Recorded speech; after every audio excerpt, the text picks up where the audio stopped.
জানেন কি সতীর ত্রিনয়ন কোথায় পড়েছিল?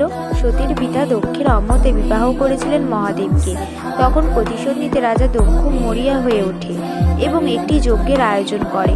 যজ্ঞানুষ্ঠানে দেবী সতী যথাযথ সম্মান পাননি এবং রাজা দক্ষ শিবকে অপমান করেছিলেন। তখন মাতা সতী মহাদেবের অপমান সহ্য করতে না পেরে সেই যজ্ঞের আগুনে দেহত্যাগ করেছিলেন। এটা দেখে মহাদেব ক্রোধ ও শোকে মাতা সতীকে কাঁধে নিয়ে তাণ্ডব শুরু করেছিলেন, যার কারণে স্বর্গমর্ত্য পাতাল কেঁপে উঠেছিল।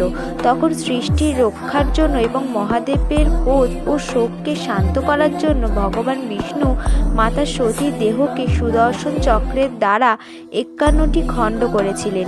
তার মধ্যে মাতা সতী ত্রিনয়ন করেছিল পাকিস্তান, করাচি, করাবিপুর, সিন্ধু প্রদেশের। আর এটি একটি বিশেষ সতীপীঠ আর দেবী যেখানে মহিষ মর্দিনী রূপে পূজিত হন এবং মহাদেব সেখানে পূজিত হন ত্রোধিস নামে।